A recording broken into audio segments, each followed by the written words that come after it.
Bidadi township ವಿಚಾರವಾಗಿ ಇವತ್ತಿಗೆ 495 ದಿನಗಳ ನಿರಂತರ ಒಂದೇನು ಪ್ರತಿಭಟನೆ ನಡೀತಾ ಇದೆ.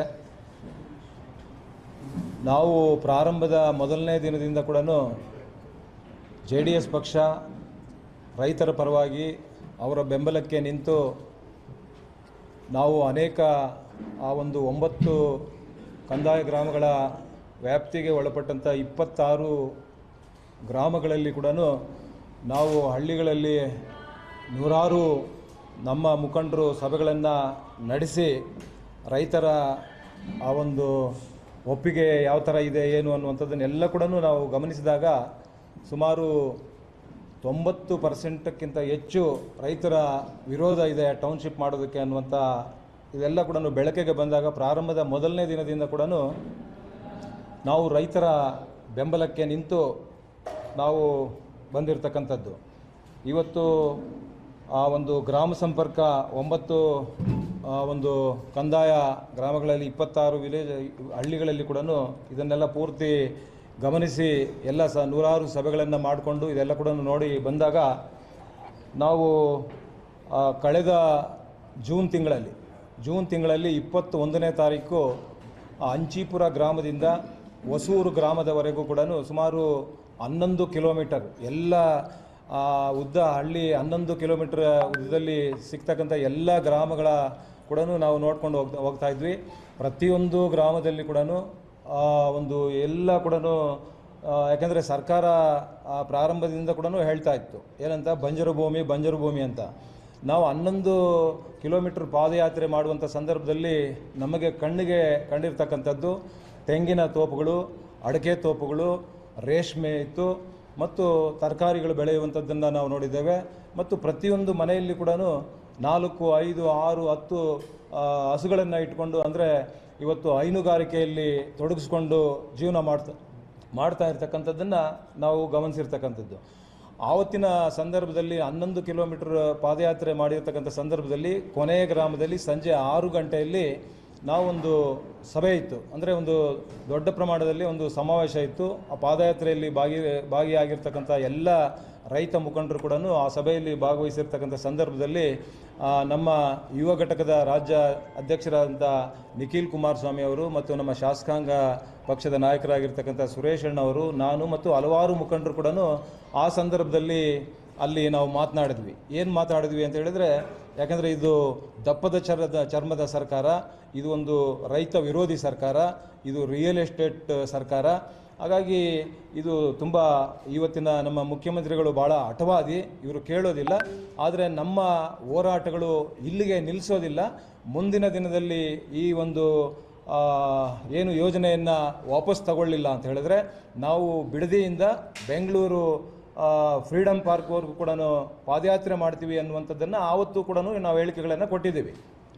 ಅದಾದ ನಂತರ ಅದೇ ಸಭೆಯಲ್ಲಿ ನಾವು ವಿಧಾನಸೌಧ ಚಲೋ ಅನ್ನುವಂಥ ಒಂದು ಚಳವಳಿಯನ್ನು ಕೂಡ ನಾವು ಮಾಡ್ತೀವಿ ಅನ್ನುವಂಥದ್ದನ್ನು ನಾವು ಹೇಳಿದ್ವಿ. ಈಗ ಇತ್ತೀಚೆಗೆ ಮೊನ್ನೆ 15ನೇ ತಾರೀಕು ನಮ್ಮ ಮುಖ್ಯಮಂತ್ರಿಗಳು ಮಾಧ್ಯಮಗಳ ಮುಂದೆ ಒಂದು ಭಾಳ ಅಂದರೆ ದ್ವಂದ್ವ ಹೇಳಿಕೆಗಳನ್ನು, ಒಂದು ಕಡೆ ಉನ್ನತ ಮಟ್ಟದ ಒಂದು ತನಿಖೆಯನ್ನು ಮಾಡ್ತೇವೆ, ಇದನ್ನು ವಿಚಾರ ಮಾಡ್ತೇವೆ ಅನ್ನುವಂಥದ್ದನ್ನು ಹೇಳ್ತಾರೆ. ಮತ್ತು ಇನ್ನೊಂದು ಕಡೆ 4 ಹಳ್ಳಿಗಳ ಒಂದು ಅಂತಿಮ ಅಧಿಸೂಚನೆಯನ್ನು ಹೊರಡಿಸ್ತಾರೆ. ನಮಗೆ ಎಲ್ಲೋ ಒಂದು ಕಡೆ ಆ ಒಂದು ರೈತರನ್ನು ದಿಕ್ತಪ್ಪಿಸುವಂಥದ್ದು ಮತ್ತು ನಾವು ಏನು ಇತ್ತು ವಿರೋಧ ಮಾಡ್ತಾ ಇದ್ದೇವೆ, ರೈತರ ಜೊತೆ ಬೆಂಬಲಕ್ಕೆ ನಿಂತು ಇವತ್ತು ನಾವು ಕೂಡ ಹೋರಾಟ ಮಾಡ್ತಾ ಇದ್ದೇವೆ. ನಾವು ಆ ಸಭೆಯಲ್ಲಿ ಭಾಳ ಸ್ಪಷ್ಟವಾಗಿ ಹೇಳಿದ್ದೇವೆ, ರೈತರ ಜೊತೆಯಲ್ಲಿ ಬೆಂಬಲ ನಿಲ್ತೇವೆ ಮತ್ತು ಇವರ ಪರವಾಗಿ ಇದನ್ನು ನಿಲ್ಲಿಸಬೇಕು, ಯೋಜನೆಯನ್ನು ಕೈ ಬಿಡಬೇಕು ಅಂತ ಕಾನೂನು ಹೋರಾಟಗಳನ್ನು ಕೂಡ ನಾವು ಕೈಗೆತ್ತಿಕೊಳ್ತೇವೆ ಅನ್ನುವಂಥ ಮಾತನ್ನು ಹೇಳಿದ್ವಿ. ಇತ್ತೀಚೆಗೆ ನಾವು 14, 15, 2 ದಿನಗಳ ಕಾಲ ನಮ್ಮ ಯುವ ನಾಯಕರಾದಂಥ ನಿಖಿಲ್ ಕುಮಾರಸ್ವಾಮಿ ಅವರ ನೇತೃತ್ವದಲ್ಲಿ ನಾವು ಮತ್ತು ನಮ್ಮ ಸುರೇಶ್ ಅಣ್ಣವರು, ನಿಖಿಲ್ ಅಣ್ಣವರು ಎಲ್ಲರೂ ಕೂಡ 14ನೇ ತಾರೀಕು 15ನೇ ತಾರೀಕು ನಾವು ಬಿಜಾಪುರ ಜಿಲ್ಲೆಯಲ್ಲಿ ಮತ್ತು ಬಾಗಲಕೋಟೆ ಜಿಲ್ಲೆಯಲ್ಲಿ ಏನು ಬರ ಅಧ್ಯಯನ ಪ್ರವಾಸದಲ್ಲಿದ್ವಿ. ಆವತ್ತಿನ ಸಂದರ್ಭದಲ್ಲಿ 15ನೇ ತಾರೀಕು ಇವರು 4 ಹಳ್ಳಿಗಳ ಏನು ಒಂದು ಅಧಿಸೂಚನೆಯನ್ನು ಹೊರಡಿಸ್ತಾರೆ. ಆವತ್ತಿನ ನಾವು ಲಂಚ್ ಟೈಮಲ್ಲಿ ಅಲ್ಲಿ ಕೂಡ ಒಂದು ಸಭೆಯನ್ನು ಮಾಡಿದ್ವಿ, ನಮ್ಮ ಮುಖಂಡರೆಲ್ಲರೂ ಕೂಡ ಸಭೆಯನ್ನು ಮಾಡಿದ್ವಿ. ನಾವು ಒಂದು ತೀರ್ಮಾನ ತಗೊಳ್ಬೇಕು ತಕ್ಷಣ ಅಂತೇಳಿ ಇದೇ ತಿಂಗಳು 30, 31, 1ನೇ ತಾರೀಕು ಅಂದರೆ ಬಿಡದಿಯಿಂದ ಬೆಂಗಳೂರು ಫ್ರೀಡಮ್ ಪಾರ್ಕ್ವರೆಗೂ ಕೂಡ ನಾವು ಪಾದಯಾತ್ರೆ ಮಾಡಬೇಕು ಅನ್ನುವಂಥ ಒಂದು ತೀರ್ಮಾನವನ್ನು ಅಲ್ಲಿ ಕೂಡ ತಗೊಂಡ್ವಿ. ಆದರೆ ನಿನ್ನೆ ನಾವು ಅದರ ವಿಚಾರವಾಗಿ ಕಳೆದ 15ನೇ ತಾರೀಕಿಂದ ಕೂಡ ಅಂದರೆ ನಾವು ಅಲ್ಲಿ ಸಭೆ ಮಾಡಿದ ಮೇಲೆ ಕೂಡ ನಾವೊಂದು ಪ್ಲ್ಯಾನ್ ಮಾಡ್ತಾ ಇದ್ವಿ, ಎಲ್ಲಿಂದ ಮಾಡಬೇಕು, ಹೇಗೆ ಮಾಡಬೇಕು ಅನ್ನುವಂಥದ್ದನ್ನು. ಅದಕ್ಕೆ ನಾವು ಇವತ್ತು ಅದರ ರೂಪುರೇಷೆಗಳನ್ನು ಮಾಡಿದ್ದೇವೆ. 30ನೇ ತಾರೀಕು ಬೆಳಗ್ಗೆ 9 ಗಂಟೆಗೆ ಪ್ರಾರಂಭದ ಸ್ಥಳ ಬೈರುಮಂಗಲ ವೃತ್ತದಿಂದ ಬಿಡದಿ ವೃತ್ತದವರೆಗೂ ಕೂಡ ಅಂದರೆ 8 ಕಿಲೋಮೀಟರ್, ಬೆಳಗ್ಗೆ ಮಧ್ಯಾಹ್ನ 8 ಕಿಲೋಮೀಟರು. ಹಾಗೆ ಮಧ್ಯಾಹ್ನ 1:30 ಊಟದ ವಿಶ್ರಾಂತಿ ನಂತರ 3:30 ಬಿಡದಿ ವೃತ್ತದಿಂದ ಕ್ರೈಸ್ಟ್ ವಿದ್ಯಾಲಯ ಟೋಲ್ ಗೇಟ್ವರೆಗೂ ಕೂಡ 7 ಕಿಲೋಮೀಟರ್. ಒಟ್ಟು 30ನೇ ತಾರೀಕು 15 ಕಿಲೋಮೀಟರ್ ಪಾದಯಾತ್ರೆ ಮಾಡ್ತಕ್ಕಂಥದ್ದು. ಮತ್ತು 31ನೇ ತಾರೀಕು ಬೆಳಗ್ಗೆ 9 ಗಂಟೆಗೆ ಟೋಲ್ ಗೇಟ್ ಕ್ರೈಸ್ಟ್ ಕಾಲೇಜಿನಿಂದ JK ಗ್ರ್ಯಾಂಡ್ ಹರೇನಾ ನೈಸ್ ಜಂಕ್ಷನ್ವರೆಗೂ 6 ಕಿಲೋಮೀಟರ್. ಮಧ್ಯಾಹ್ನ ಊಟದ ಸಮಯದ ನಂತರ, ಊಟದ ವಿಶ್ರಾಂತಿಯ ನಂತರ ಮಧ್ಯಾಹ್ನ 2:30 ಮತ್ತೆ ಪ್ರಾರಂಭ ಆಗ್ತದೆ ನೈಸ್ ಜಂಕ್ಷನ್ RR ನಗರ ಕಮಾನ್ವರೆಗೂ ಅಂದರೆ 10 ಕಿಲೋಮೀಟರ್. ಒಟ್ಟು 16 ಕಿಲೋಮೀಟರು 31ನೇ ತಾರೀಕು. ಮತ್ತು ಆಗಸ್ಟ್ 1ನೇ ತಾರೀಕು ಬೆಳಗ್ಗೆ 9 ಗಂಟೆಗೆ. ಹಾಗಾಗಿ ಇದರ ವಿರುದ್ಧವಾಗಿ ಇದನ್ನು ಕೈ ಬಿಡುವಂಥವರೆಗೂ ಕೂಡ ನಾವು ಪಾದಯಾತ್ರೆಯನ್ನು ಮಾಡುವಂಥದ್ದು 3 ದಿನಗಳ ಕಾಲ.